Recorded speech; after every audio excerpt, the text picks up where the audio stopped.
जे काही मी लिहितो हे आपल्या समोर आणण्यासाठी जो माझ्या पाठचा दीपस्तंभ आहे त्याचं काम सगळ्यात मोठं आहे। या माणसाला जर मी म्हटलं ना की सर तुम्ही आपलं मनोगत व्यक्त करा, तर मला माहिती आहे की ते आपल्याविषयी काही सांगणार नाही।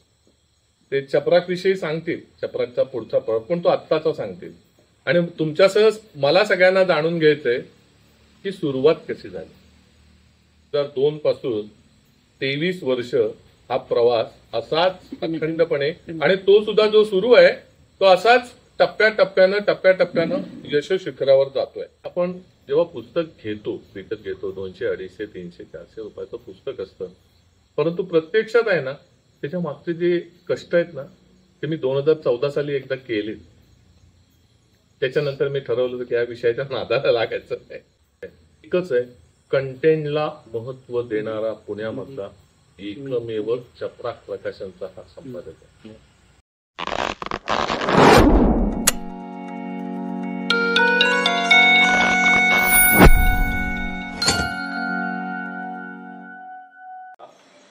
आपल्या प्रकाशनाचं नाव चपराक असं ठेवावं का वाटलं, कारण मला सुद्धा बऱ्याच जणांनी विचारलं चपराक म्हणजे काय। म्हणजे लोकांना चपराक म्हणजे असंच कळतं की एक कानाखाली ओढायची म्हणजे चपराक का, तर त्याविषयी जरा मला सुरुवातीलाच आपण सांगितलं तर बरं होईल।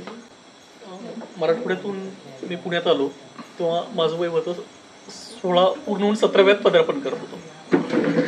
पुण्यात दैनिक संध्या नावाचं एक सांस दैनिक आहे, तिथं उपसंपादक म्हणून रुजू झालो। काही दिवस काम केलं आणि संध्याचे जे संस्थापक संपादक होते वसंतराव काणे, म्हणजे पत्रकारितेतले ज्यांना भीष्माचार्य म्हणतात, तर त्यांनी ते वृत्तपत्र कांबळे नावाच्या एका ग्रस्ताला विकलं। त्याच्यासोबत आमचं काही जमलं नाही, तिथनं बाहेर पडलो आणि वृत्तपत्रांचे सगळे उंबरटे झिजवले वार्ताहर व्हायचं म्हणून। सगळ्यांनी सांगितलं वय कमी, तुमचंच विषय पदवी नाही, पत्रकार कसा होणार बाबा। म्हटलं ठीक आहे, म्हटलं या प्रस्थापित जी व्यवस्था आहे यालाच आपण चपराक देऊ, आणि चपराक नावाचं मी साप्ताहिक सुरू केलं। त्यानंतर मासिक सुरू झालं, प्रकाशन संस्था सुरू झाली, आणि डॉक्टर सदाशिव शिवदे इतिहास संशोधक मंडळाचे अध्यक्ष होते। इतिहासातलं खूप मोठं वंदनीय नाव आहे। तर एकदा आम्ही इतिहास संशोधक मंडळात चर्चा करताना मी त्यांना चपराकचे 3-4 अंक दिले, तर त्यांनी सांगितलं काय म्हणे चपराक असं काही विध्वंसक नाव असतं का, आणि असं नाव घेऊन तुम्ही दीर्घकाळ किती काळ प्रवास करणार, हे न शोभणार आहे, नाव बदला। त्यांना म्हटलं सर नावामागं माझी भूमिका आहे।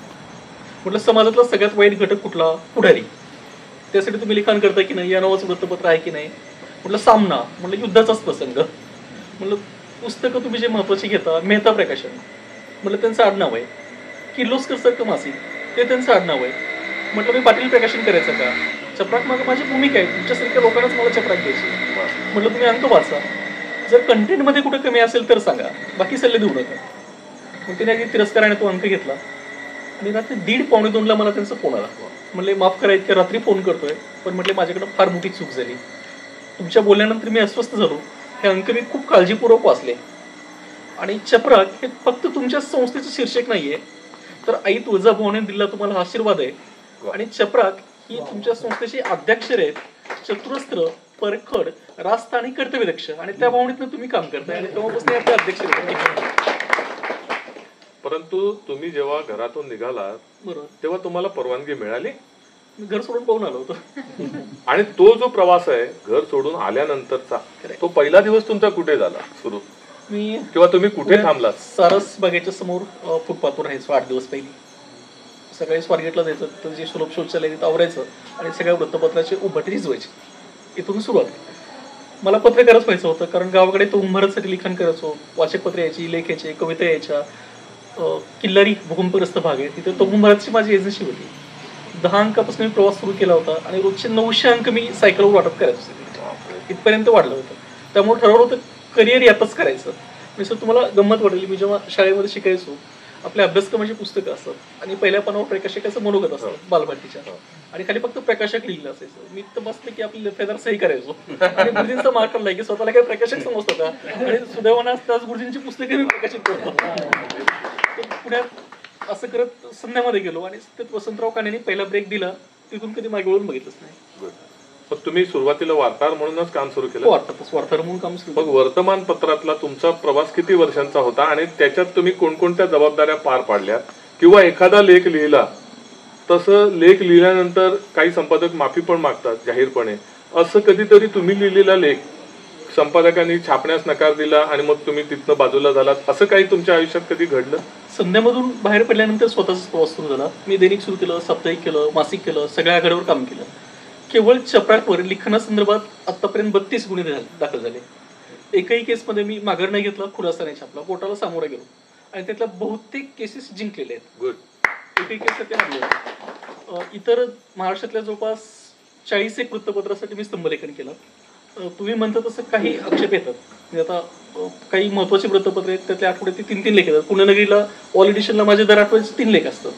आणखीन काही वृत्तपत्रासाठी लिहितो. एका वृत्तपत्राला मी एक लेख पाठवला आणि त्यांचा फोन आला की दादा यातल्या 2 ओळी फक्त आम्हाला वगळायचे आहेत.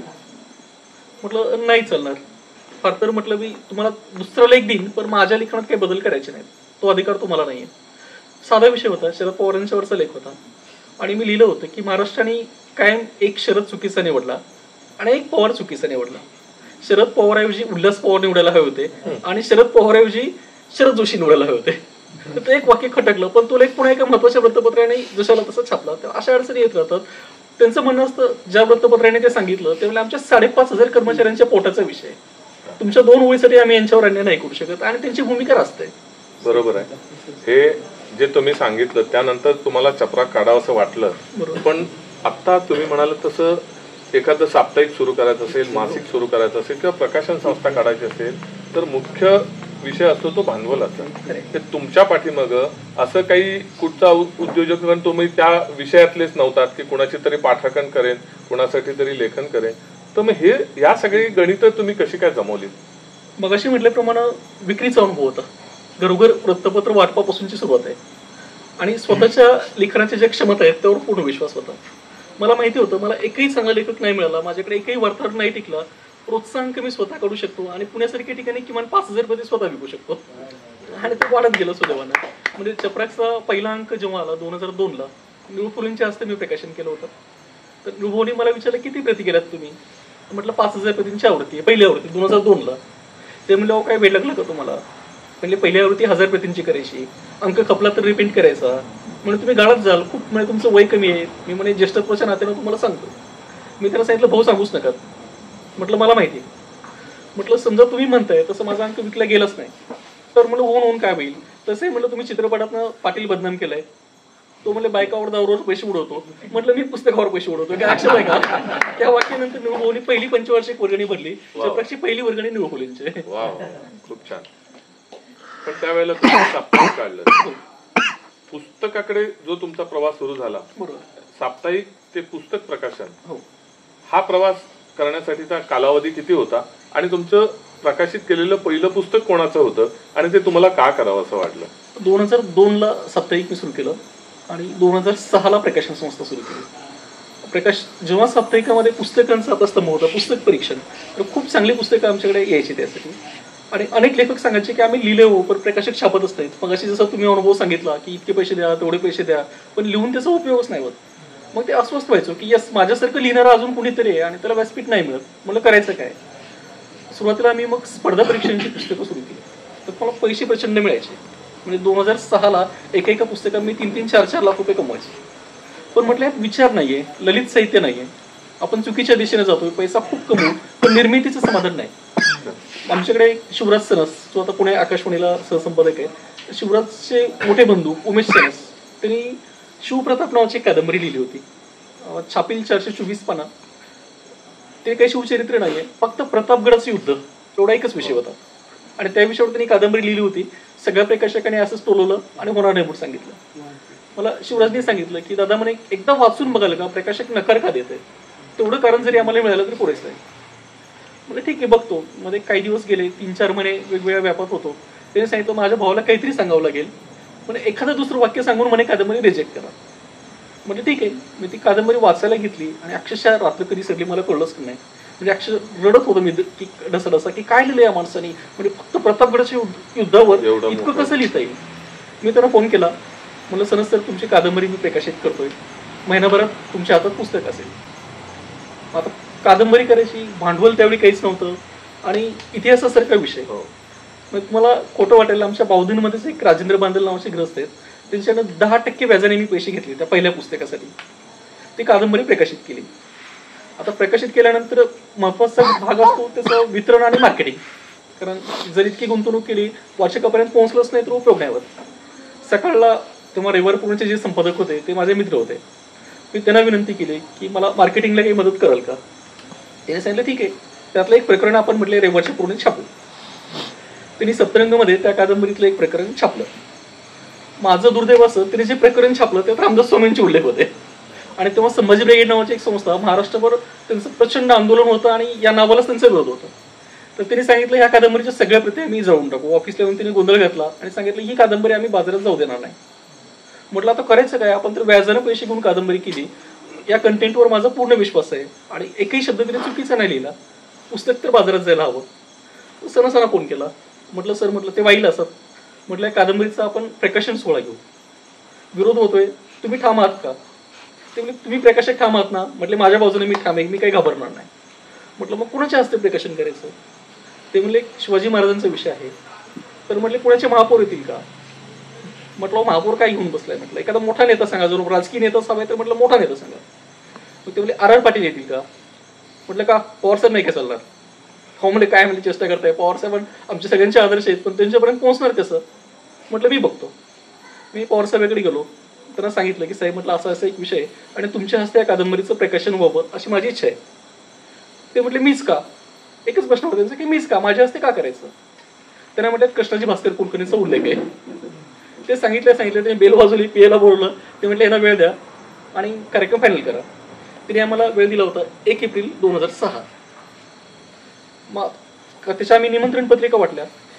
कुणालाच खरं वाटत नव्हतं की शरद पवार येतील. त्यावेळी तर पवारांचं खूप मोठं नाव होतं. केंद्रीय कृषी मंत्री आहेत, एक जोरदार चर्चा. अगदी सगळ्यांना ते एप्रिल फुल वाटलं. की मोना उमेश सनसने त्या दिवशी पहाटे मला 5 वाजता वाईवरनं फोन केला की म्हणा पाटील सर माझ्या आईचं वय खूप झालंय, नक्की कार्यक्रम होतो ना, आम्ही यायचं ना वाईवरनं. त्यांना विश्वास नव्हता. पवार साहेब आले, प्रकाशन झालं. समोर जमते 30-40 लोक आणि पहिल्या पुस्तकाचं प्रकाशन. पण पवार साहेब त्या कादंबरीवर इतकं सुंदर बोलले. दुसऱ्या दिवशी सगळ्या वृत्तपत्रांनी दणकून बातम्या केल्या आणि ते संभाजी ब्रिगेडवाले कुठे गेले अजूनही मला सापडले नाही. त्यांच्याच घास त्यांच्या गाळामध्ये घातले आम्ही की म्हटलं करा ठीक आहे. Very good. हा अनुभवच इतका अंगावर शहारा आणणारा आहे, धाडसाचा आहे. आणि हे कदाचित सुरुवातीलाच असं घडल्यामुळं पुढं कधी असा प्रसंग मला वाटतं तुम्हाला झेलायला लागला नसेल. वादळ झेलली तशी पण ती विचारावरून होती, पुस्तकासंदर्भात नाही. म्हणजे त्या शिवप्रताप कादंबरीच्या पुढे 6 आवृत्ती झाल्या, आता 7वी आवृत्ती येते. वा वा वा. म्हणजे असं काहीतरी जेव्हा वादळ घडतं त्यानंतर असं काही उल्लेखनीय यश मिळून जातं. आता त्याचबरोबरीनं तुम्ही काही जे लेखन केलं त्यावेळेला अगदी पार जेल पर्यंत जाण्याच्या सुद्धा गोष्टी घडल्या. म्हणजे त्याच्यामध्ये मला वाटतं भाऊ तोरसेकर सुद्धा होते असं मी ऐकलंय. तर तो काय किस्सा होता. कोविडच्या काळामध्ये उद्धव ठाकरेंचं सरकार होतं आणि त्या सरकारवर मी आणि भाऊ तोरसेकर कायम तुटून पडत होतो. भाऊ आमचे प्रकाशक आहेत, भाऊंची पुस्तके मी प्रकाशित केली आणि त्यांचं सातत्यानं म्हणणं होतं की भाऊंना पुढे आणण्याचं काम हा करतोय. खरं तर मी पुढे आणण्याची काही गरजच नव्हती. भाऊंचं व्यक्तिमत्व इतकं अफाट आहे, मी त्यांचा प्रकाशक असणं काही गुन्हा नव्हता. मग त्यांचं म्हणणं होतं तू लिखाण थांबव तुझ्या बाजूनं. म्हटलं नाही थांबवणार. मग त्यांनी पोलिसाकडे आमच्या तक्रारी दिल्या. आरोप काय ठेवला, शरद पवारांच्या हत्येचा कट आणि ठाकरे सरकार उलटून लावायचा प्रयत्न. मला एबीपी माझं म्हणणं पहिला फोन आला. म्हणजे तुमच्यावर अशी तक्रार आली, काय म्हणणं आहे. म्हटलं माझ्यासारखा एक फुटकळ पत्रकार जर ठाकरे सरकार उलटून लावायची क्षमता ठेवत असेल तर हे सरकार चालण्याच्या लायकीचंच नाहीये. पण त्यात पुढे काही झालंच नाही. पोलिसाकडे आम्ही विचारलं काय नक्की काय आरोप आहे. तर त्यांनी सांगितलं 1800 पानांचं आरोपपत्र आहे. मलाही कळलं 1800 पानं असं काय केलं. म्हणजे शरद पवार तर माझे चांगले संबंध आहेत. मला मी कधी गेलोय त्यांच्याकडे, त्यांना गन दाखवली, कधी कधी साधी शिवी घातली, कधी मोठ्या आवाजात बोललोय. उलट म्हटलं वेळोवेळी माझ्या कार्यक्रमाला ते आलेले आहेत, नेमकं काय. तर त्यांनी सांगितलं तुम्ही वेगवेगळ्या वृत्तपत्रात वेगवेगळ्या टीव्ही चॅनल्सला कायम शरद पवारांच्या विरुद्ध भूमिका घेता, त्यामुळे शरद पवार विरोधी जनमत तयार होते आणि त्यापैकी कोणीतरी त्यांची हत्या करू शकतो. म्हटलं मग आरोप काय. तर मी वेगवेगळ्या चॅनल्सला आणि वेगवेगळ्या वृत्तपत्रात पवारांच्या विषयी जे जे काही बोललो होतो आणि जे लिहिलं होतं ते पोलिसांनी सगळं टाईप करून घेतलं आणि आरोपपत्र म्हणून दिलं. मी त्यांना क्राईम ब्रँचकडे अजूनही प्रकरण चालू आहे, त्यांना विनंती केली ते 1800 पानं मला द्या. म्हटलं माझं एक चांगलं पुस्तक होऊन जाईल. म्हणजे त्याच्यातूनही काहीतरी वेगळं शोधण्याची तुमची जी जिज्ञासा आहे, वृत्ती आहे, हीच मला वाटतं चपराकला जे लेखक सगळे जोडले गेलेत त्याच्यामध्ये उपयोगी आली असं मला वाटतं. परंतु हे सगळं करत असताना पहिलं पुस्तक तुम्ही सण सरांचं केलं आणि ते इतिहासावर होतं, म्हणजे इतिहासावरचं लेखन. म्हणजे मला वाटतं त्याच्यानंतर तुम्ही चरित्र भरपूर केलीत, मी पाहिली. परंतु इतिहासावरचं हे सगळं लेखन करणं म्हणजे खूप मोठं धाडस असतं. मग ह्याला होणारा जो विरोध होता, हा विरोध म्हणजे या विरोधामागचं खरं कारण काय होतं? राजकारण आहे. म्हणजे मागच्या 15-20 वर्षात महाराष्ट्र इतक्या चुकीच्या दिशेने जातोय. एकतरी कट्टरतावाद प्रचंड वाढतोय, जाती जातीमध्ये ते निर्माण होत आहे आणि अतृप्त आत्मे आहेत. म्हणजे आता शरद पवारांची जर आपण बोलतोय, एकदाही त्यांची मुख्यमंत्री पदाची कारकीर्द 5 वर्षाची पूर्ण झाली नाहीये.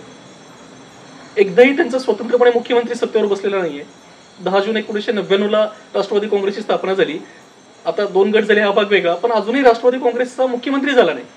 मग ते म्हणतात की जेव्हा 28व्या वर्षी मी आमदार होतो तेव्हा देवेंद्र फडणवीस नावाचा हा मुलगा हापचड्डीवर फिरायचा. ते उपासना त्यांना सांगतात. पण फडणवीसांनी पूर्ण बहुमताचं सरकार आणलं, आपली कारकिर्दही पूर्ण केली. दुसऱ्या वेळी सुद्धा 105 आमदार त्यांनी निवडून आणले. शरद पवारांनी आजपर्यंत कधी एकदाही 105 आमदार स्वतंत्रपणे निवडून आणले नाहीत. तर या नैराश्यातून जातीवाद कसा वाढवता येईल, लोकांमध्ये कशी फूट पाडता येईल आणि त्याचं राजकारण कसं करता येईल, ही त्यांची भूमिका आहे. आणि सगळे आपले विचारवंत गप्प बसतात. म्हणजे एकीकडे म्हणायचं सरकारचा निषेध नोंदवला पाहिजे, सरकारविरोधी भूमिका घेतली पाहिजे. मग काय भूमिका घेतात? तर शरद पवारांच्या मर्जीतले जे संमेलनाध्यक्ष आहेत ते सांगतात राजा तू चुकतोयस, कोणाला सांगतात? पंतप्रधानांना. पण ज्या महाराष्ट्रात राहतोय तिथल्या नेत्याविषयी बोलायची कोणाची धमकच नाही. साहित्य क्षेत्र बरबटले. त्यामुळे एवढं तुम्ही बेधडकपणे बोलताय आणि तरी सुद्धा शरद पवार तुमच्या कार्यक्रमामध्ये येतात, याच्या मागचं कारण काय? त्यांचं मोठेपण आहे. शरद पवारांचं एक व्यक्तिमत्व इतकं छान आहे. म्हणजे मी शरद पवारांच्या खूप प्रेमात आहे. शरद पवारांनी महाराष्ट्रासाठी जे काही केलेलं आहे, महाराष्ट्र कायम त्यांच्याविषयी कृतज्ञ राहील. म्हणजे शरद पवारांच्या चांगल्या बाजू जर तुम्ही मला सांगितल्या तर मी सलगपणे 3-1 महिने बोलू शकेल. आणि शरद पवारांच्या चुकीच्या बाजू म्हणायला सांगितल्या तर सलगपणे वर्षभर बोलू शकेल. कारण ते नेते सत्तेमध्ये होते, अनेक पदावर होते, अनेक चांगले निर्णय त्यांनी घेतलेले आहेत. जसं स्त्रियांना आता त्यांनी आरक्षण दिलं, महत्वाचा निर्णय होता. मराठवाडा नामांतर प्रकरण होतं, खूप चांगल्या पद्धतीने अगदी सरकार पणाला लावून त्यांनी केलं. अनेक चांगले निर्णय आहेत. तसंच अशा चुकीच्या गोष्टी केलेल्या आहेत आणि त्या त्यांच्या नैराश्यातून आल्या असाव्यात असं मला वाटतं. माझं निरीक्षण आहे. त्याच पद्धतीनं जसं शरद पवारांच्या बाबतीत घडलं असं अन्य कुठच्या राजकीय मंडळींच्या बाबतीत कधी घडलंय? कोणीच अपवाद नाहीये. महाराष्ट्रातला तर कोणीच अपवाद नाही. आता धडक बेधडक मधला पहिलाच लेख राज ठाकरेंच्या विरुद्ध आहे. तो आता वाचा आहे पुस्तक माझ्याकडे. ते प्रचंड महाराष्ट्रभर सगळा गोंधळ घातला, ऑफिसची तोडफोड केली. त्यांनी सांगितलं जिथं दिसेल की त्याला काळं फासू, डांबर फासू, मारहाण करू. म्हणजे गंमत तर अशी व्हायची, मनसेचे उपनेते वगैरे माझ्यासोबत आम्ही हॉटेलमध्ये चहा घेतोय आणि त्यांना पत्रकारांचे पोळे यायचे की घनश्याम पाटलांनी म्हणे रस्त्यावर एवढी टीका केली, तुमचं काय म्हणणं आहे? म्हणजे जिथं दिसेल त्याला तिथं पडवणार आणि त्याच्या हातचं बिल आहे तेच निघून गप्पा मारत निघून जातात हात म्हणून. हा विरोधाभास आहे पूर्णपणे. हे लोक स्वतःशी देखील प्रामाणिक नाही आहेत महाराष्ट्रातले सध्या. आणि याला कुठलाही पक्ष अपवाद नाही, कुठलाही पक्ष नाही, अगदी भाजप सुद्धा नाही. आता ही जी पत्रकारिता चालू आहे तर तुम्ही बिनधास्तपणे लिहिताय. सुशील किंवा भाऊ असतील किंवा प्रभाकर असतील तेही त्यांच्या, पण ही फारच अगदीच हाताच्या बोटावर मोजण्या एवढी मंडळी आहेत. याच्या मागचं काय कारण असेल? असं कुठे गेलं बेधडकपणा हा? नाही, हे आजचं नाही आहे सर. म्हणजे काळ कुठलेही असू द्या, कौरव 100 असतात, पांडव 5च असतात. मस्त. प्रत्येक काळात हे चाललेलं असतं, काय फरक नाही. मग मला असं म्हणायचं की भाऊ असतील किंवा सुशील असतील हे सगळे तुमच्या संपर्कात या बेधडकपणामुळे आले? नाही, सुशील कुलकर्णी आणि मी 99-2000 सालापासून एकत्र आहोत. सुशील कुलकर्णी तरुण भारतला होते तेव्हा मी तरुण भारतचा रिपोर्टर होतो आणि भाऊ लिखाणामुळे सोबत आले. म्हणजे भाऊनी स्वतःहून मला फोन केला. म्हणजे माझं पहिलं जे पुस्तक आलं होतं दखलपात्र, ते प्रचंड गाजलं असंच आणि त्यावरही खूप वेगळे विषय मी मांडले होते.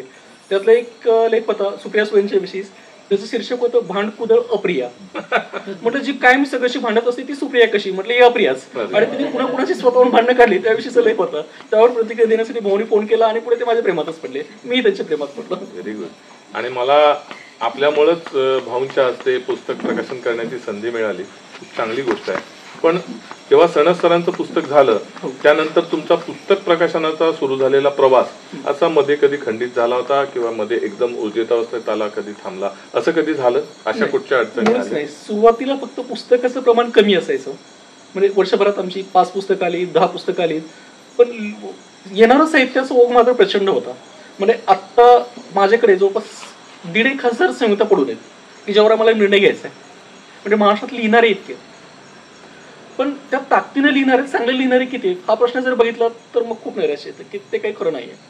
पण वाचावं लागतं, शेवटी नकार द्यायचं असेल तरी वाचावं लागतं आणि स्वीकारायचं तरी वाचावं लागतं. पुस्तकांचं नंतर प्रमाण मात्र खूपच वाढलं. म्हणजे 2014ला मोदी आले तिकडं, देशाची कशी भरभराट होते का काय मला माहिती नाही, पण 2014 नंतर मात्र दरवर्षी एक साधारण 60, 70, 80, 100 पर्यंत पुस्तकं आपली येत आहेत. खूप छान.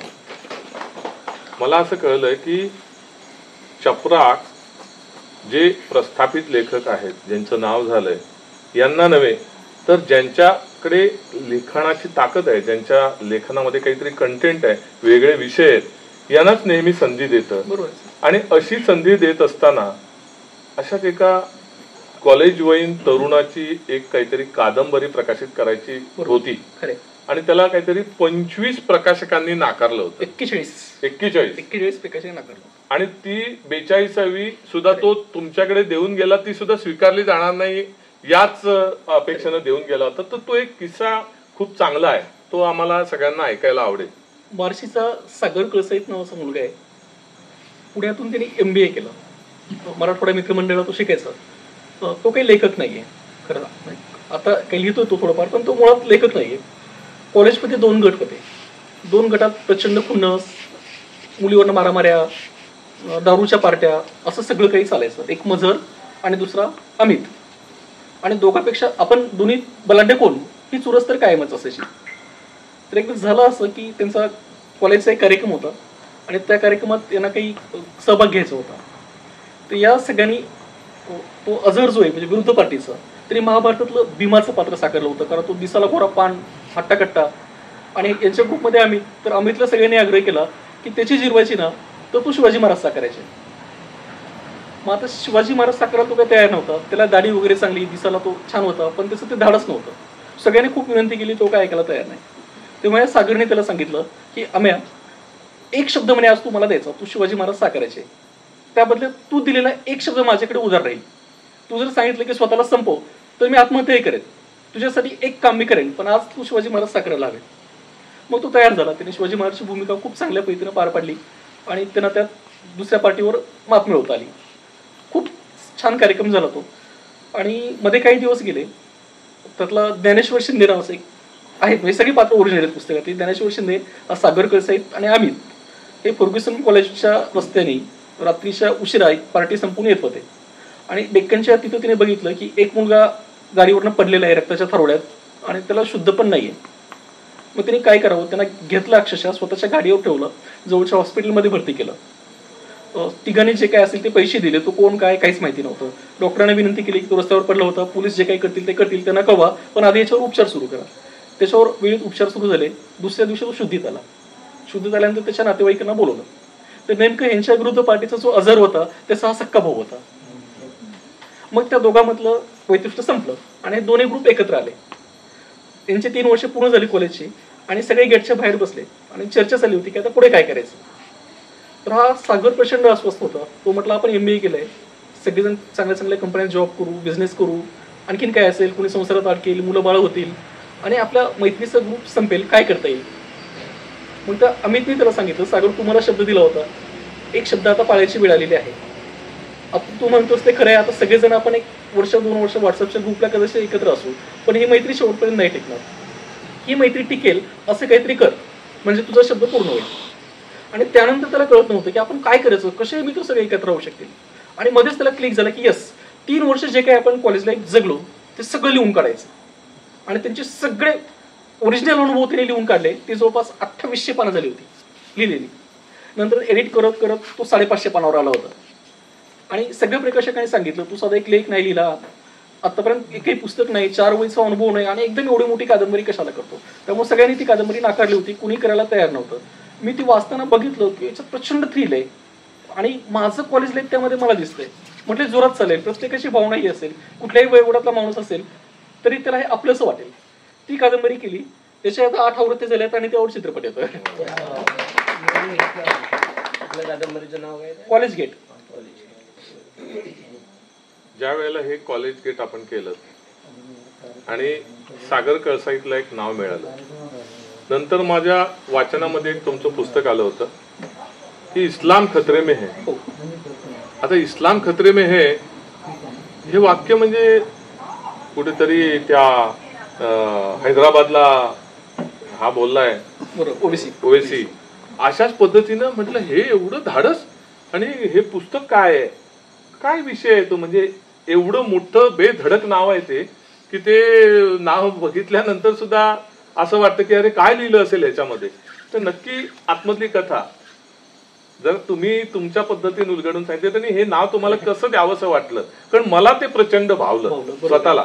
निसार शेख नावाचे एक पत्रकार आपल्याला माहिती असतील, आता काही महिन्यापूर्वी त्यांचं निधन झालं कॅन्सरमुळं. सकाळमधून त्यांनी आरोग्य यंत्रणेविषयी प्रचंड आसूड ओढले होते आणि नंतर ते बिहारच्या रिपोर्टिंगला गेले सकाळकडनं. बिहारमध्ये लालू प्रसाद यादवच्या सोबत त्यांनी 18 वर्ष काम केलं सकाळसाठी. तर तिथं एक सत्य घटना घडली होती.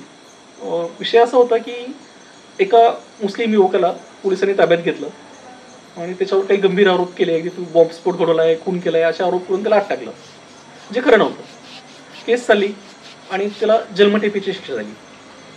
तर हा जो मुलगा आहे तो एका ठिकाणी बांधकामावर काम करायचं, बांधकामाचं साईट कन्स्ट्रक्शनमध्ये. ज्या कन्स्ट्रक्शनवर काम चाललं होतं तो एक हिंदू मठ होता एका धर्मगुरूचा. तर त्या धर्मगुरूंना कळलं की आपला जो लेबर आहे त्याला जन्मठेपेची शिक्षा झाली आणि आपल्याला काहीच माहिती नाही, तो अचानक गायब झाला आणि आता वृत्तपत्रातून कळतंय की हा अतिरेकी आहे आणि त्याला जन्मठेपच झाली. तर ते हिंदू धर्मगुरू न्यायालयात गेले आणि त्याने सांगितलं, हे सगळं मी वाचलं, बघितलं, ही घटना जेव्हा घडली असं तुम्ही म्हणताय तेव्हा माझ्या डोळ्यासमोर आमच्या मठाचं काम करत होता. दोन्हीमध्ये जवळपास 300-350 किलोमीटरचं अंतर आहे. हा तिथं जाऊन खूनही करू शकणार नाही, त्यामुळे हे सगळं बोगस आहे. त्या दृष्टीने पुन्हा साक्षी पुरावे तपासले गेले आणि त्याची जन्मठेपेची शिक्षा माफ झाली. या घटनेवर त्यांनी ती कादंबरी लिहिली.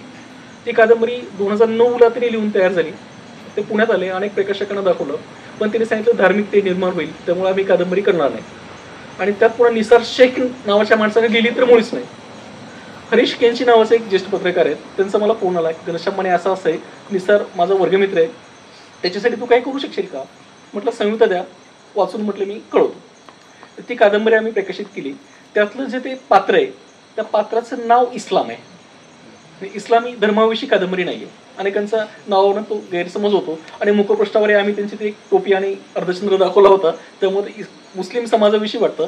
एकंदरीत हिंदू आणि मुस्लिम मध्ये ते निर्माण होते, अनेकदा ती वाढवली जाते. मात्र या प्रकरणात एक मुस्लिम तरुण जो निरपराध आहे त्याला शिक्षा होते आणि ते हिंदू धर्मगुरू येऊन पाठीशी राहतात आणि त्याची शिक्षा माफ करतात. म्हणजे जेव्हा काही चुकीचं घडतं तेव्हा सगळ्या धर्मातली चांगली माणसं एकत्र येतात, एकमेकांना सहकार्य करतात. पण इस्लाम खतरे में म्हणणारे नेमके कोण, हा त्या कादंबरीचा सूर आहे. Very good. पण हे सत्य घटनेवर आधारित आहे. संगमनेरचे डॉक्टर सोमनाथ मुटकुळे त्यांची आम्ही जवळपास 10 नाटकांची 3 पुस्तके केली. दिल्लीच्या साहित्य संमेलनात त्यांचं प्रकाशन झालं. डॉक्टर मुटकुळेंनी याच कादंबरीचं नाटकात रूपांतर केलंय. यंदाच्या चपराच्या दिवाळी आपण ते छापलंय आणि आता त्याचे प्रयोगही सुरू होत आहेत. व्हेरी गुड, खूप छान. अशाच पद्धतीची वेगवेगळी तुमची नावं असतात, हटके मुखपृष्ठ असतात. या मागचं काय इंगित आहे, म्हणजे हे तुम्हाला कसं सुचतं अचानक की बाबा हे नाव दिलं तर ते अगदी कायम. आता माझ्या कसं लक्षात आलं की इस्लाम खतरे में आहे, अरे बापरे केवढं वाक्य आहे, कोण बोलतोय, हैदराबाद मधनं ओवेसी बोलतोय, पण ऍक्च्युअल विषय खूपच वेगळा आहे आणि त्याच्यामधलं वाचायला सुरुवात केल्यानंतर तुम्ही ठेवणार नाही असं ते पुस्तक आहे. मलाही सुरुवातीला अरे काय धाडस केलंय घनश्याम पाटीलने, मला म्हणले हे असंच आहे आणि मला पुस्तक दिलं, लगेच मी वाचून पूर्ण केलं खरं. पण अशीच वेगवेगळी नावं तुम्हाला सुचतात कशी किंवा अशी मुखपृष्ठ सुचतात कशी, याविषयी जरा सांगा, म्हणजे मलाही थोडंसं अजून त्याच्यातून स्वतःला सुधारता येईल. मराठी प्रकाशन व्यवसायाची एक देदीप्यमान परंपरा आहे. पूर्वीच्या काळी जे प्रकाशक होते ना त्यांचं स्वतःचं वाचन चांगलं होतं, स्वतःचं लिखाण होतं. आज 3-3.5 हजार प्रकाशक मराठीमध्ये काम करत आहेत. त्यात 10 प्रकाशक सुद्धा असे नाही की ज्यांचं काही स्वतंत्र लिखाण आहे किंवा स्वतंत्र भूमिका आहेत. मुळात साहित्याचाच त्यांना काही गंध नसतो. वाचनाचा अहंकार नसावा असं म्हणतात, पण मी स्वतः उत्तम वाचक आहे. म्हणजे 12 जानेवारी 2002ला मी चपराक सुरू केला स्वामी विवेकानंदांची जयंती दिनी. त्या दिवशीपासून आजपर्यंत अपवादाने असा एखादा दिवस नसेल की ज्या दिवशी मी कमीत कमी 500 पानं वाचली नाहीत. तर त्या चिंतनातून मला माझी भूमिका ठरलेली असते की मला नेमकं काय द्यायचंय, वाचकांना काय आवडेल. म्हणजे पुण्यात परिवर्तन नावाची एक संस्था आहे, त्यांनी माझी मुलाखत घेतली होती अशीच. त्याला राजू शेट्टी होते, जयंत पाटील होते, सगळे समोर प्रेक्षकात बसले होते आणि मुलाखत घेणाऱ्या पत्रकारांनी सांगितलं की घनश्याम पाटलांना वाचकांची नस अचूक माहिती, वाचकांना काय हवं ते देतात त्यामुळे मला चपराक सगळीकडे विस्तारलाय. मी त्याला तिथंच थांबवलं होतं. म्हटलं तुम्ही चूक करताय. म्हटलं वाचकांना काय हवं ते मी अजिबात देत नाही. तुमचं हे विधान ऐकून जर म्हटलं तुमच्यापैकी कोणी आमच्या अंकाचा सभासद झाला तर त्याचा भ्रमनिराश होईल. मला काय वाटतं ते मी वाचकांना देतो. वाचकांना अश्लील साहित्य वाचायला आवडेल म्हणून मी अश्लील साहित्य द्यायचं का? ते चोरून सुद्धा वाचत राहतातच ना. पण माझी काहीतरी भूमिका आहे साहित्याविषयी. त्या भूमिकेतनं पुस्तकांची निवड होते, मग मुखप्रश्न ठरतात, मग कंटेंट ठरतो. त्यामुळे ते यशस्वी पण होतं. Very good.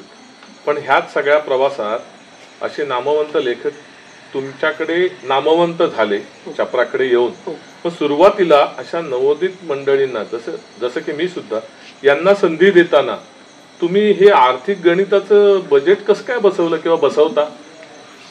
पहिली गोष्ट म्हणजे लेखकांना मी मुळीच संधी नाही देत. चांगलं लिहिणारे लेखक त्यांचं पुस्तक प्रकाशित करण्याची संधी मला देतात. कारण त्यावर माझा व्यवसाय आहे. म्हणजे माझी सुरुवात अगदी शून्यात आहे. मगाशी म्हटल्याप्रमाणे वृत्तपत्र वाटपापासून सुरुवात आहे. माझ्यासारखे गमवण्यासारखं काहीच नसतं. मग पुस्तकं जी निवडतोय तर वाचकांच्या सद्विवेक बुद्धीवर माझा विश्वास आहे. म्हणजे आज वाचन संस्कृती संपली ही चर्चा साधारण 1909 पासून आपण ऐकतोय. त्यावेळी इतिहासाचार्य राजवाडे होते. त्यांच्या उपस्थितीतही परिसंवाद झाला होता. मराठी भाषा मृतावस्थेला गेली आहे काय असा त्याचा विषय होता. राजवाड्याने त्यावेळी काय सांगितलं, ते अध्यक्ष होते कार्यक्रमाचे. ते म्हणले अरे मराठी भाषा मृतावस्थेला गेली आहे काय या विषयावर चर्चा कसली करताय. म्हटले आज या व्यासपीठावर जाहीर करून टाका की मराठी भाषा मेली आणि तिचे आपण आता निघूया ओंकारेश्वरला जाऊया, तिथं जाऊन भाषेची तर्पणविधी करून टाकू. आणि तसं जर नसेल, भाषेत थोडीशी जरी दुगदुगी असेल तर उठा, एकच काम करा, मराठी बोला, मराठी लिहा, म्हणजे भाषा कधीही संपणारी नाही. 1909 नंतर आज 2025 साहित्य संमेलनात याच विषयावर चर्चा होते की वाचन संस्कृती संपली का. बरं, जे चर्चा करणार आहेत ते सगळ्या प्रकाशकांचे या तुम्ही पुण्यामध्ये बघा, सगळ्यांचे मस्तपैकी बंगले, 5-5, 10-10 फ्लॅट आहेत, मुलं विदेशामध्ये शिकतायत. ते सांगतात की अगदी फुटपाथवर बसून आम्ही पुस्तकं विकायचो, पण आता सध्या कोणी वाचतच नाही हो. मग हे केलं कुणाच्या जीवावर? म्हणजे दरवर्षी जे वाचक पुस्तकं विकत घेतात, तुमच्यापैकी जर 10 जणांनी माझं पुस्तक विकत घेतलं असेल, वाचक नाहीत असं म्हणणं म्हणजे तुमच्यासोबतची गद्दारी नाही का? तुम्ही माझे वाचक आहात, तुमच्याविषयी मला आदर आहे, अभिमान आहे, पुस्तकं खपतात. राहिला विषय आर्थिक गणितांचा. चपराकमध्ये अनेक नामवंत लेखक आहेतच. सुधीर गाडगीळ आहेत, भाऊ तुरसेकर आहेत, संजय सोनवणे आहेत, सदानंद मनगे आहेत, अनेक नावं सांगता येतील.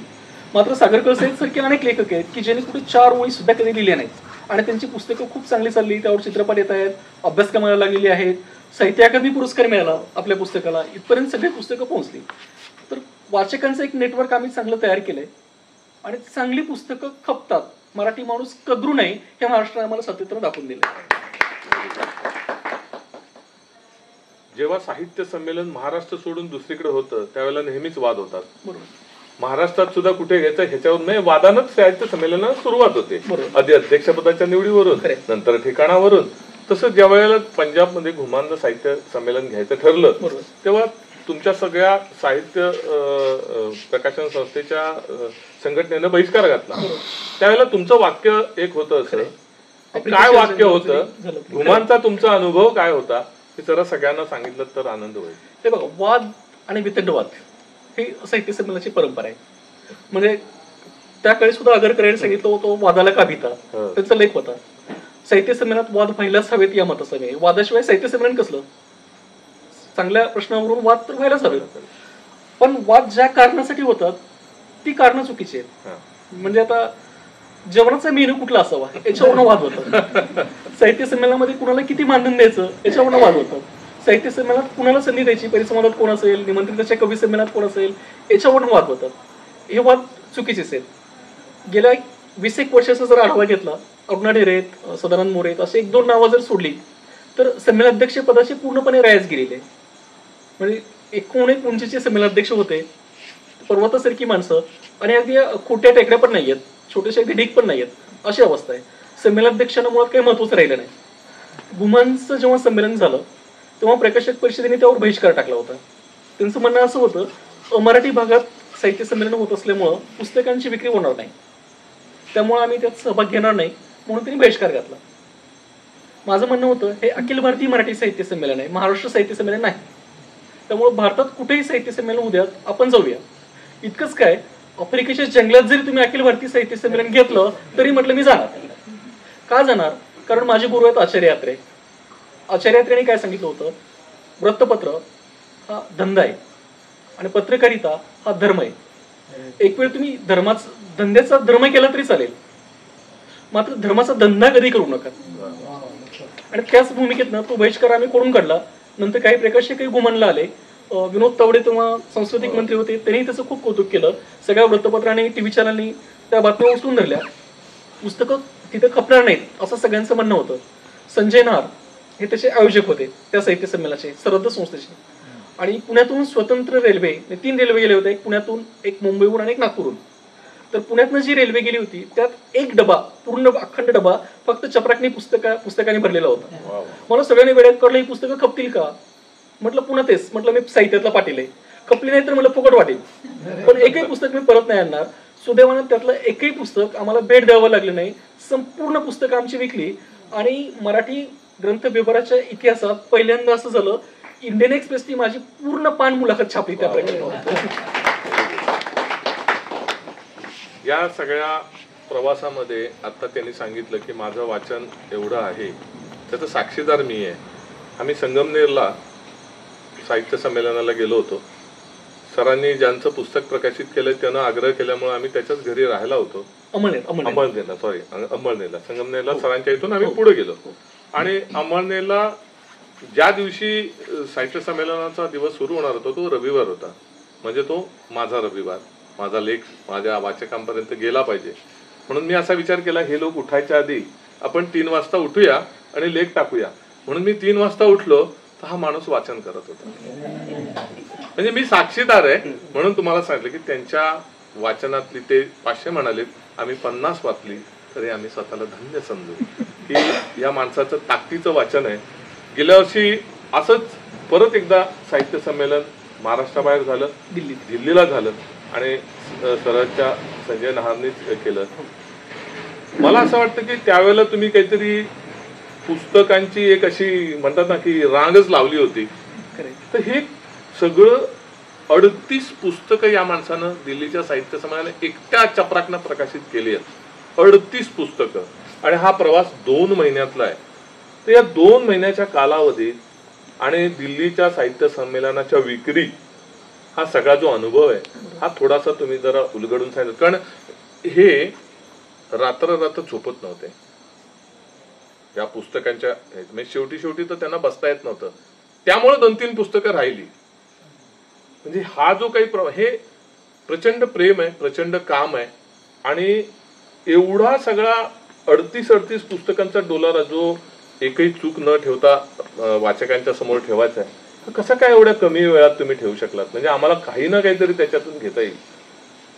2017ला मी जाहीर केलं होतं की मी रोज एक पुस्तक प्रकाशित करणार. सगळ्यांनी वेळात काढलं, सगळीकडे बातम्या वगैरे झाल्या, सगळं अगदी मुख्यमंत्र्यापासून सगळ्यांचे मला फोन, अरे काय वेळ लागले का, हे शक्य आहे का, तुझं मनुष्यबळ किती, भांडवल किती, तू घोषणा काय करतोय, आणि वृत्तपत्र एवढ्याला कव्हरेज देतात, म्हणजे एका बिघडलेत का. आणि 2017मध्ये आमची 285 पुस्तकं वर्षभरात झाली. मी 365 जाहीर केली होती, पण 285 हा आकडा कमी नाही, तिथपर्यंत पोहोचलो. मग दिल्लीमध्ये जेव्हा साहित्य संमेलन होणारे जाहीर झालं तर तिथला जो प्रकाशन कट्टा असतो साहित्य संमेलन, तर दिल्लीच्या प्रकाशन कट्टेचा प्रमुख म्हणूनच माझ्याकडे जबाबदारी आली. आता यंदाच्या सातारला जे साहित्य संमेलन होते, अखिल भारतीय मराठी साहित्य संमेलन, त्याचं मुख्य हे माझ्याकडे जबाबदारी, समन्वयक म्हणून. प्रकाशन कट्टा मुख्य समन्वयक ही जबाबदारी माझ्याकडे. दिल्लीच्या साहित्य संमेलनाला उद्घाटक म्हणून येणार होते पंतप्रधान नरेंद्र मोदी आणि त्याचे स्वागताध्यक्ष होते शरद पवार. 2 इतकी तगडी माणसं. दिल्ली देशाची राजधानी, खूप मराठी भाषिक लोक तिकडे राहतात, हे अनेकांना माहितीच नाही, गावालाच नाही की वाचक आहेत चांगले, पण मला त्याची खात्री आहे. मग दिल्लीत साहित्य संमेलन होणार म्हटलं की आम्ही जाहीर केलं की जास्तीत जास्त पुस्तकं आमची असतील. आणि प्रिंट तर झालीच, पण ब्रेलमधलं सुद्धा पुस्तक आम्ही दिल्लीमध्ये प्रकाशित केलं. म्हणजे प्रकाशन समारंभाला भाऊ तोरसेकर होते आणि नीलम गोरे होत्या. नीलम गोरे म्हणाल्या, माझ्या आयुष्यात एकाच वेळी इतकी पुस्तकं पहिल्यांदाच प्रकाशित होत आहेत. व्यासपीठावरून त्या बोलल्या होत्या. तर त्या 2 महिन्यामध्ये खूप चांगल्या संहिता आम्ही निवडल्या. म्हणजे मगाशी जसं मला अनेक संहिता आमच्याकडे आलेल्या असतात, त्यात वाचूनही झालेले असतात आणि त्याचा निर्णय व्हायचा असतो. तर आम्ही ठरवलं की दिल्लीच्या दृष्टीने ह्या संहिता योग्य आहेत, त्याच्यावर काम सुरू केलं. दिवसरात्र आम्ही मेहनत घेतली आणि तो प्रकल्प 100% यशस्वी झाला. दिल्लीमध्ये एकूण 61 पुस्तकं प्रकाशित झाली, सगळ्या प्रकाशकांची मिळून, मराठीतल्या सगळ्या प्रकाशकांची मिळून 61 पुस्तकं झाली. त्या 61 पैकी 38 आपली होती. हे सगळं जेव्हा आमचा प्रवास चालू होता, मी यांच्याशी बोलत होतो किंवा यांच्याकडून पुस्तकं प्रकाशित होत होती, तोपर्यंत मला माहिती नव्हतं की घनश्याम पाटील विवाह झालेला आहे अथवा नाही. आणि एक दिवशी सकाळी उठलो, बघतो तर फेसबुकवर यांच्या लग्नाची ह्यांनी घोषणा करून टाकली, चलो कोल्हापूर. तर मी फोन केला सरांना, म्हटलं सर हे काय, म्हणजे तुमचा विवाह झाला नव्हता काय? तर म्हणाले नाही. हो म्हटलं का हो? म्हणजे त्यांनी एक मला काहीतरी त्यावेळेला आमटेंचं उदाहरण दिलं. बरं सर, मला वाटतं तुमच्याच तोंडून सांगितलं तर कदाचित तुम्ही ज्योती वहिनींना पण सांगितलं नसेल ते, त्यामुळे त्यांनाही ते नव्यानं ऐकायला मिळेल. काय होता हो विषय तो, म्हणजे एवढे दिवस हा थांबलेला माणूस, कारण हे म्हणजे काम तसं झेपवण्याच्या पलीकडचं आहे ना, म्हणजे रात्र रात्र काम करणं. म्हणजे एकदा तर घशाला एवढी सूज आली की डॉक्टर म्हणले तुम्हाला तर सोडणारच नाही, ऍडमिट करून ठेवेल. बोलता येत नव्हतं, म्हणजे मला तरी पण फोन केला, म्हटलं बोलू नका, आवाजच फुटत नव्हता या कामाच्या ह्याच्यामध्ये. तर हा काय किस्सा आहे, म्हणजे समाजकार्याशी निगडीत काहीतरी एक विषय तुम्ही मला त्यावेळेला सांगितला होता. तसं मी मगाशी म्हटल्याप्रमाणे माझा दिवस पहाटे सुरू होतो तो 3:30ला आणि संपतो तो 11 वाजता. आणि या पूर्ण वेळामध्ये बातमी डोक्यात असते, लिखाण डोळ्यासमोर असतं, नवीन पुस्तकं, जगभर येणारं साहित्य कुठलं येत आहे, मराठीमध्ये काय वेगळे भाऊ होत आहेत आणि आपलं मराठीतलं साहित्य जगभर कसं जाईल, त्या दृष्टीने दिवस रात्र तो ध्यास असतो. लग्नाचा विचार केला होता, काही मुलींनी प्रपोजही केलं होतं, खूप चांगली स्थळं आली होती. पण पुण्यासारख्या ठिकाणी राहतोय, संपादक आहे, एक सामाजिक वलय असतं, प्रतिष्ठा असते आणि मुलींची अपेक्षा प्रचंड असतं. तर मला माहिती होतं की मी या मुलीला न्याय देऊ शकणारच नाही, कारण मी तिला वेळच नाही देऊ शकत. माझं पहिलं लग्न चपराकसोबत झालंय, जर चुकून लग्न केलं असतं ती चपराकची सवत म्हणून माझ्या आयुष्यात येईल आणि कुठल्याही बाईला आपली सवत नको असते. तर जर तिला वेळ नाही देऊ शकत आणि माझं कामही मी बदलू शकत नाही, तर लग्न आपल्या नशिबात नाहीच आहे. दरम्यान गंमत अशी झाली, पुण्यातला एक दिवाळ्यांक आहे आणि त्यांनी विषय घेतला होता की राहून गेलेल्या गोष्टी. तर ते खूप आग्रहाने सांगितले की तुम्ही लेख लिहा. म्हटलं अरे काय लिहिणार? म्हटलं माझं वय किती, आणखीन खूप गोष्टी मला राहिलेल्या आहेत, याचं मूल्यमापन 70 नंतर 80 नंतर करायचं असतं. म्हटलं वय माझं नाहीच आहे लिहिण्यासारखं. पण ते सांगितलं नाही, तुमचा दरवर्षी लेख असतो, तुमच्या लेखाशिवाय अंक छापायला जाणारच नाही. म्हटलं ठीक आहे लिहितो. मग मी काही गोष्टी लिहिल्या की ज्या आयुष्यात करायच्या राहून गेल्या. जसं मी 7वीत असल्यापासून वृत्तपत्र वाटप करतोय, 8वीत असताना पत्रकार झालोय, 10वीत असताना उपसंपादक आहे, 12वीत असताना मुख्य संपादक आहे. यात सगळ्यात म्हटलं माझं बालपण जगायचं राहून गेलं. त्याची म्हटलं मला खंत वाटते, कारण इतर मुलासारखं मी कधी खेळलोय, बागडलोय, सगळ्यामध्ये मिक्स झालोय, अशा बाललीला माझे काही नव्हत्याच.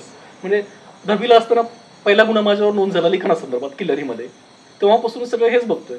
बरं माझे मित्र सगळे अशी सिनियर आहेत, 65, 70, 80च्या वयातली, दादूमियापासून भाऊ सेगळपर्यंत सगळ्याशी मैत्रीचे संबंध, सगळ्यांच्या मी नातवांच्या वयाचा, पण मैत्री माझी त्यांच्याशीच. माझ्या वयाचे माझे मित्र सुद्धा नाहीत.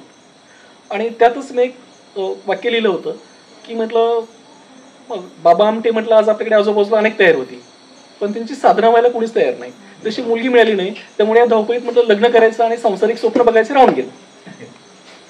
हा लेख माझा मी ब्लॉगवर शेअर केला होता, तो ज्योतीने वाचला. तर ज्योतीचा आणि माझा कसलाही परिचय नाही. म्हणजे ही एरोनॉटिकल इंजिनियर आहे, कोल्हापूरला यांचं एक स्टेशनरीचं दुकान होतं आणि यांनी मला सांगितलं की आपली पुस्तकं आमच्या दुकानात विक्रीला ठेवू शकाल का? म्हणजे ठेवेल. मग काही पुस्तकं तरी मागवली, मला वाटतं 50-1,000ची काहीतरी पुस्तक होती, ती मी पाठवून दिली. कोण काय काहीच माहित नाही, पैसे येतील नाही येतील काहीच माहिती नव्हतं. मग ती म्हणलं मी तुम्हाला 1 रुपयाही दिला नाही, एकदम 50,000ची पुस्तकं पाठवली. म्हटलं विक्री करा, जसे होतील तसे म्हटलं पैसे मला पाठवा, नाही विकले तर म्हटलं मी परत घेईन, काळजी करू नका. एवढाच आमचा विषय होता. मग काहीतरी 4-8 दिवसाला एखादा SMS यायचा की सर आज हे पुस्तक विकले गेलंय किंवा हे पुस्तक हवंय, आणि ते बघितल्यावर 3-4 दिवसांनी मी काहीतरी SMS टाकायचो की ठीक आहे नवीन पाठवतोय किंवा राहू द्या एकत्र पैसे द्या तुमचे. आणि ही गोष्ट आहे 21 डिसेंबर 2021 संध्याकाळच्या दरम्यान मला SMS आला. सर म्हणे मी ज्योती बोलते बेंगलोरहून, आता मी बेंगलोरला असते, म्हणजे जॉब तिकडेच करते, कोल्हापूरला वडील दुकान पाहतात, मी बेंगलोरला जॉबमध्ये आहे. म्हटलं बोला मॅडम काय म्हणताय?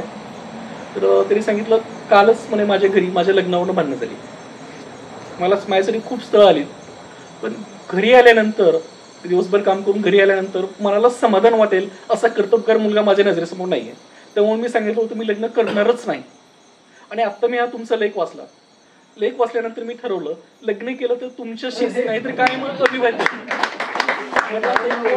खाले की बोरी म्हटलं काहीच माहिती नाही आपल्याला. सांगितलं एकदम म्हणे मी लग्नच करणार आणि केलं तर तुमच्याशीच. म्हटलं कोण आहे पोरगी? म्हटलं तर तू माहिती पाठवा तुमची. मग तिने त्यांच्या काही लिंक्स वगैरे गाण्याच्या पाठवल्या. ती उत्तम दिग्दर्शक आहे, निर्माती आहे, वेगवेगळ्या क्षेत्रात काम करते, तिच्या गाणी चांगली, गीतकार आहे चांगली. ते सगळं मी रात्रभर बघत होतो. मग म्हटलं अरे वेगळं दिसतंय काहीतरी रसायन. मी तिला सांगितलं हे बघ म्हटलं मी लग्न करायचंच नाही असं ठरवलं होतं, पण का माहिती नाही आता आतून वाटतंय की यस तुझ्यासोबत लग्न करावं. तर म्हटलं मी लग्न करेन. म्हटलं आधी तुझे वडील काय करतो सांग. ते म्हणजे कोल्हापूर एअरपोर्टला आहे. भाऊ काय करतो आणि तोही तिथे आहे. म्हटलं दोघांचे नंबर दे. त्यांनी लगेच नंबर पाठवले. दुसऱ्या दिवशी सकाळी मी त्यांना फोन केला. म्हटलं काल तुमच्या मुलीने मला लग्नासाठी प्रपोज केलंय, तुमचं काय म्हणणं आहे. ते म्हटलं तुमची सगळी पुस्तकं आमच्याकडे आहेत, पण आम्ही वाचलोय, तुमच्यासारखं म्हणजे जावई असेल तर आम्हाला आनंदच आहे. म्हणलं झालं का म्हणलं तर काय करता येईल. 21 तारखेचा दिवस गेला, 22 तारखेचा दिवस यामध्ये गेला. मग 22ला संध्याकाळी मी तिला सांगितलं की यस मी लग्न करायला तयार आहे आणि आपण लग्न करूया. मग तिने सांगितलं पुण्यात माझे मामा असतात, त्यांच्याकडे मुलगी पाहण्याचा आपण कार्यक्रम ठरवू. म्हटलं मुलगी पाहणं म्हणजे काय. म्हणलं भाजीपाला बघणं आहे का. म्हटलं मला नाही बघायचं, तू जशी असेल तशी म्हटलं आतापासून मी तुला पत्नी म्हणून स्वीकारलं, जशी असेल तशी. त्यामुळं आता पुढच्या फक्त म्हटलं औपचारिकता, पण मला तुला भेटायचं नाही आणि असले काही पाहण्याचे कार्यक्रम करायचे नाही. मग त्यांच्या वडिलाशी बोललो. 25 डिसेंबरला ख्रिसमसची सुट्टी होती आणि 26ला रविवार होता. तर मग दोघांच्याही बोलण्यानुसार ठरलं की कोल्हापूरला त्यांना नरसिंहवाडी जवळ आहे, तर 26 तारखेला आपण तिथं साखरपुडा करूया एंगेजमेंट. म्हटलं डन. मी 24 तारखेला पुन्हा फोन केला. म्हटलं चायला आत्ताच कोविड बंद, आपण बाहेर पडलोय, सगळ्या जगाला आपण अक्कल शिकवतो की लग्न साधेपणानं करावं वगैरे.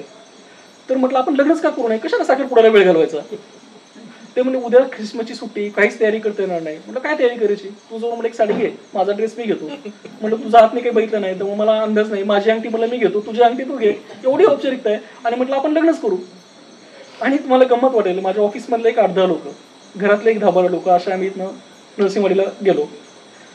मी जात होतो, आमच्या गाडीवरती प्रेस आणि चपराक लिहिलं होतं, आमची एर्टिगा होती तेवढी, आणि यांची गाडी तिकडनं आली तेवढी लिहिलं होतं बोंगे पाटील आणि पाटील लग्न. ही तिला जाताना असं मी ओझरतं बघितलं आणि लग्नाच्या बोल्यावर थांबल्यानंतर आम्ही एकमेकांना बघितलं.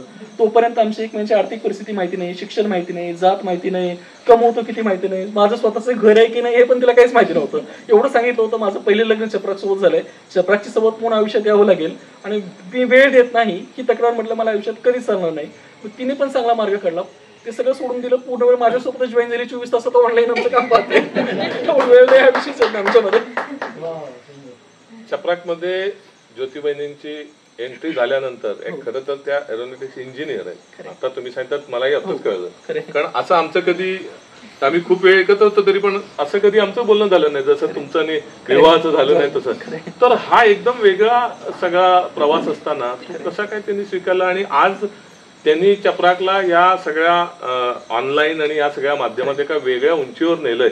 त्याच्या जोडीला लाडोबासारखं तुमचं मुलांसाठी असणारं मासिक आहे, तर ते एक वेगळ्या उंचीवर नेलंय. तर हे जे तुमचे सगळे प्रयोग आहेत, हे प्रयोग सांगा की वहिनींची चपराकमध्ये एंट्री झाली आणि चपराक आम्हीच बघितलं की मी सुद्धा त्या दिवशी वहिनींना म्हटलं मला दाखवा ना AI मध्ये कसं चित्र करतात. मी सुद्धा, तुम्ही म्हणत बसायची ज्योती तुम्हाला दाखवेल.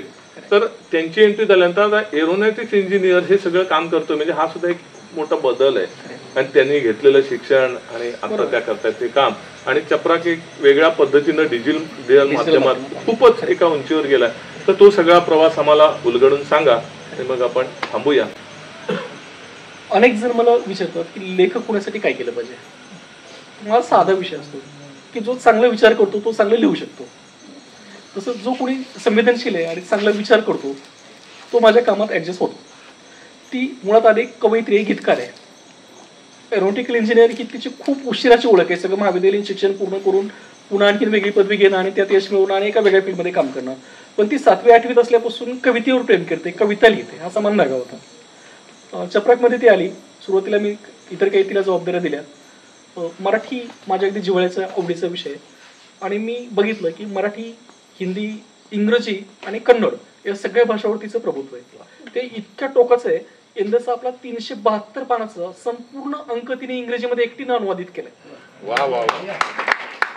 म्हणजे असं म्हणतात की मराठीतलं लिखाण जागतिक स्तरावर जात नाही.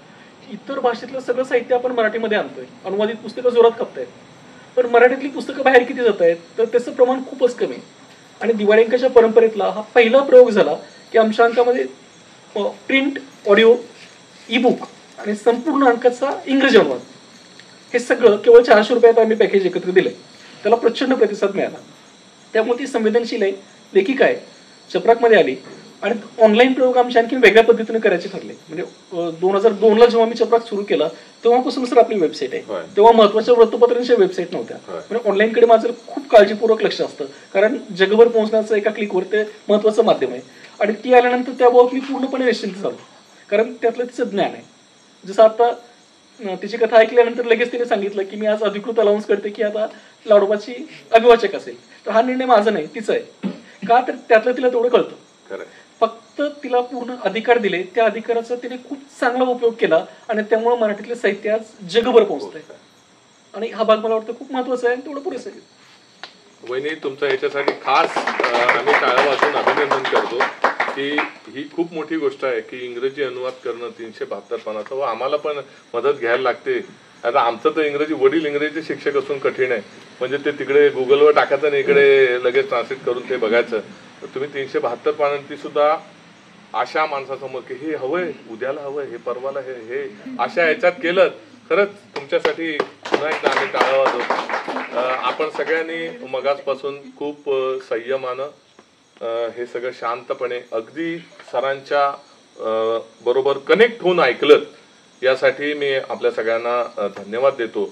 चपराकच्या संपादकांचं आजचं जे हे सगळं भावविश्व उलगडण्याची संधी आपण मला सगळ्यांनी दिलीत, यासाठी सगळ्यांना आपल्याला धन्यवाद देतो. आणि चपराक आणि लाडोबा ही दोन्ही मासिकं जी आहेत ही नक्कीच आपण आस्वाद घ्या. म्हणजे चपराकची मी जाहिरात करतोय असं अजिबात त्यांना ती गरज नाहीये, परंतु त्याच्यामध्ये ज्या ज्या लेखकांनी लिहिलंय ते सगळे टॉपचे लोक आहेत. आणि जसं सरांनी सांगितलं की मी सरांना आता थांबवावं लागतं की आता मला पानांची, कारण 372 पानांचा अंक म्हणजे साधी गोष्ट नाहीये. लोकांचे जेव्हा विषय पण ठरलेले नव्हते तेव्हा यांचा घटस्थापनेचा विषय अंक हातामध्ये आला होता. दुसऱ्यापर्यंत जगभर 45 देशामध्ये अंक पोहोचला. 45 देशामध्ये जगातल्या चपराकचा दिवाळी अंक जातो आणि लाखाच्या वर त्याचा खप आहे. आणि अशा चपराकचे आम्ही सदस्य आहोत. सरांची म्हणतात ना, सावली आमच्या पाठीमागं आहे की तू पुढे जा, मी तुझ्या पाठी आहे. याच्यापेक्षा मला वाटतं अजून काही हवं असतं असं नाही.